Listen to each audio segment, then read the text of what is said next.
आज आम बनइबा गोटे हेल्दी चटपटा गजामुगर चाट। गजामुगर बहुत परिमाण विटामिन थाए तो से सकाळ ब्रेकफास्ट हो बा जेकोसी पूजा व्रत हो बनई खाईपर गोटे प्लेट्रे पेट फुल मन बुझीबनी। तेज मोर प्रिय दर्शक बंधु भिडियो फुल वॉच करूँ जदि भल लगे चैनल को लाइक शेयर सब्सक्राइब करने बिल्कुल भूलें। नमस्कार मामा किचन ओडिया को आपण अनेक अनेक स्वागत। फास्ट मु 250 ग्राम गजा मुग रखी गजा मुग तो हाई प्रोटीन और हेल्दी टेस्टी जदि आपण मैंने चाट खाया पसंद कर सजेस्ट करी गजा मुगर चाट बनातु घरे खातु बहुत बढ़िया लगे। से सेम प्रोसेस रे 250 ग्राम सुखिला मुग ये रखी गजा मुगर फुल प्रोसेस आपण मन शेयर कर दूची। आपण मैंने 4 ରୁ 5 घंटा पानी भिजे नहीं जाए तापर ताको पानी रू छांकी सफा कपड़ा रे 3 ରୁ 4 घंटा बांधिकी रखिदेवे ताफल गजामुग आमर आराम से हो। तो सेम प्रोसेस रे एठी मु गजामुग नहीं जाइए गजामुग ये आम साइड रखा। गजामुगर चाट ये गोटे टमाटो मुझे नहीं टमाटो को छोट कर पूरा काटा छोट छोट पीस कर काटिले चाट खाया बहुत बढ़िया लगे और देखा बहुत सुंदर लगे। छोट रू बड़ा समस्त को पसंद आसला बेले आज सुंदर रेसिपी। तो आज रेसिपी जब आपको भल लगे आप फ्रेंड फैमिली चैनल निहाती भाव शेयर करेंगे। बहुत हेल्दी रेसिपी जल्दी बन और खायापी बहुत बढ़िया लगे। तो ये छोट पीस करके टमाटो को सब मुझे काटी नहीं बिल्कुल छोट छोट कर काटा गोटे पीस जमी मुझे देखी दूसरी से सेम पीस करके टमाटो को सब काटिक रेडी करदेवी। टमाटो ये आम बढ़िया भाव में काटिक रेडी है टमाटो को ये साइड रखा। तापर ये मुझे गोटे बड़ साइज पियाज पियाज जदि आपण मैंने ओषा बार व्रत खाऊँ पियाज को स्किप कर बनई पारे जेहेतु ये आम सकाळ ब्रेकफास्ट जलखिया बनाऊँ ये मुझे पियाज ऐड कर दूची। पियाज को सेम प्रोसेस रे छोट छोट कर काटी नहीं जावा छोट कर जिते काटा खावाई बहुत बढ़िया लगे देखापी बहुत बढ़िया लगे। देखिपार मुझे छोट कर काटी नहीं से सेम प्रोसेस रे पियाज को आम रेडी कर नहीं जावा काटिकी। तो पियाज को ये बहुत बढ़िया भाव में काटिक रेडी करनी पियाज को आम साइड रखा।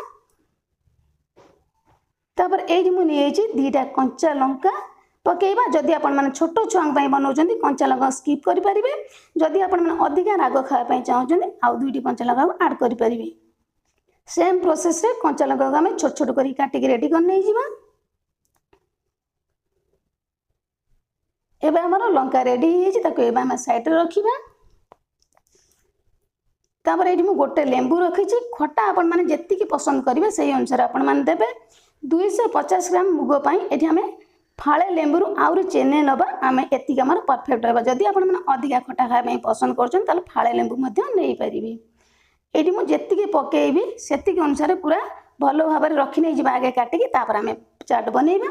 ये देखिए फाड़ा लेंबू को भल भाव में काटि सारापर ये मुझे चेने लेंबू रखी एतिक आम ऐड करवा ताको एबे आम साइड रखा। एबे आम अल्प किसी धनिया पत्र को काटि नहीं जावा सबको बढ़िया भाव में काटि सारापर आम चाट रेडी करवा। जहाँ जहाँ दरकार ये मुझे सबकि काटि नहीं जाऊँ देखिपे धनिया पत्र को बिल्कुल छोट छोट करके काटि नहीं जावा। एकदम सिंपल रेसिपी गोटे प्लेट खाइले पेट फुल बिल्कुल मन बुझे बहुत बढ़िया लगे। जेकोसी टाइम रे आपण माने बनई खाईपे ना आपण माने मासर भी 2 ରୁ 4 थर बनई खाईपे बहुत बेनिफिट मिल। तो ये मुझे धनिया पत्र को काटि सारापर साइड रखी नहीं जावा। तापर ये मुझे अल्प पुदीना पत्र बहुत विटामिन थाए डाइजेस्ट कर आखि बाहर बढ़ो निहाती भाव में चाट पकड़े तार फ्लेवरटा 2 गुण आसो। जदि आपण पुदीना फ्लेवर पसंद ना आपण स्किप करें देले बहुत बढ़िया लगे। छोट रू बड़ समस्त को बहुत बढ़िया लगे और प्लेट पोछी खाइबे। ये पुदीना पत्र को छोट छोट कर काटि नहीं जावा। ये पुदीना पत्र आम रेडी है पुदीना पत्र को साइड रखा। तापर जी आम नेक्स्ट प्रोसेस को ये गोटे बड़ बाउल नहीं जो आम चाट बनइबा। पूर्व जो गजामुग आम रखिले केते बढ़िया देखा गजामुग तो आप देखी पाते केते बढ़िया गजा हो एकदम हाई फ्लो प्रोटीन रहा प्रोसेस आपड़ी गजामुगर चाट आपण मैंने खाइबे। बाहर को जब किसी दरकार नहीं घरे आम ये बढ़िया चाट बनइबा। एबे मु अल्प किसी काकुड़ी छोट कर काटि नहीं ये ऐड करदबा। काकुड़ी के हल्का टेस्ट पे नवा अधिका नबानी पानी हो चाट बिल्कुल भल लगे हल्का टेस्ट पे काकुड़ी नहीं जावा। तो ये बढ़िया भाव में काकुड़ी मुग उपर देदेली बढ़िया देखा। तापर जो टमाटो आम काटिक रखिले ऐड करदबा। जी भल देखा छोटू बड़ खायापी समस्त पसंद आसू जिते बड़ा देखा आखि की खावाई बहुत बढ़िया लगे ताको ये आम सबको बढ़िया भाव में देदेबा बुले नहीं जावा। तापर ये आड करवा आम कंचा लंका जी आपण मैंने पूर्वर कही खाइबे से अनुसार आपण मैंने कंचा लंका को आड करेंगे। एबे आम आड करवा पियाज जदि आपण मैंने पूजा उपास आपण मैंने बनईकि ये चाट खायापी चाहते विदाउट पियाज आपण मैंने बनई पारे। गोटे प्लेट खाइबे 4 ରୁ 5 घंटा पर्यंत रही जाए बिल्कुल भोक लगे एकदम हेल्दी बहुत परिमाण एनर्जी आपण मानक मिल। ये मुझे सबू पियाज को आड करदेली। तापर ये आम आड करवा अल्प किछि धनिया पत्र ताको मध्य बहुत बढ़िया भाव में देदेबा। एबे आम आड करवा पुदीना पत्र ताको मध्य बहुत बढ़िया भाव में जमी आम धनिया पत्र को सजेदेले तापर एमती पुदीना पत्र को सजेदेबा। पुदीना पत्र फ्लेवरटा बहुत बढ़िया आसीबो चाट आमर। तापर जो लेंबू आम काटिक रखते ये लेंबू को आड करदबा। आपण मैंने जदि अधिका खट्टा खावाई चाहते फाड़े लेंबूर रस आड करें। ये मुझे सबू लेंबू रस को आड करदेली। तापर ये आड करवा गोटे बड़ चामच चाट मसला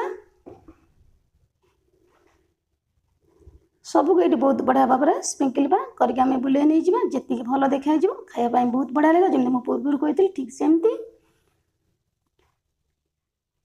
एकदम सिंपल प्रोसेस रे बनइबा। तापर ये देदेबा बीटा लुण बा कला लुण गोटे बड़ चामच बिल्कुल ये धला लुण आड करवानी आर टेस्टा बहुत बढ़िया लगे बिल्कुल आम धला लुण आड करवानी जी आम टेस्ट आसो आम ये कला लुण देके बनइबा बा बीटा लुण। ये देदेबा अल्प किछि नड़िया कोरा ऑप्शनल अच्छी किंतु देले चाटा खायापी बहुत बढ़िया लगे एकदम फ्लेवरफुल रहिबो। ताको ये आम बढ़िया भाव में बुले नहीं जावा। चाट तो आपण मैंने अनेक प्रकार बनई थे कि यही प्रोसेस रे थरे बनईकि खाइबे बहुत बढ़िया लगे चाट आमर थरे बनईकि खाइले आपण मैंने बारंबार बनइबे एटा मोर आपन सजेस्ट। ये मुझे 4टा आलमंड पानी रे भिजई नहीं चोपा को छड़े ये आम आड करवा खावाई बहुत बढ़िया लगे जेहेतु ये हेल्दी रेसिपी निहाती भाव में आलमंड हो काजू टी आड करेंगे छोट पिला खावाई बहुत बढ़िया लगे। ये मुझे चोपा छड़े सारापर आलमंड को देदेवी।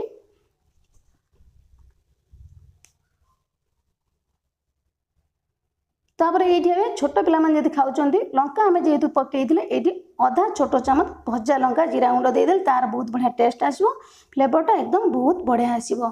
ये मुझे सबकि बहुत बढ़िया भाव में देदेल देखिपार ना केते बढ़िया देखा जाउछि जेतिक बढ़िया लगे छोटू बड़ जमी कहली समस्ते पसंद करेंगे आ प्लेट पोछी खाइबे।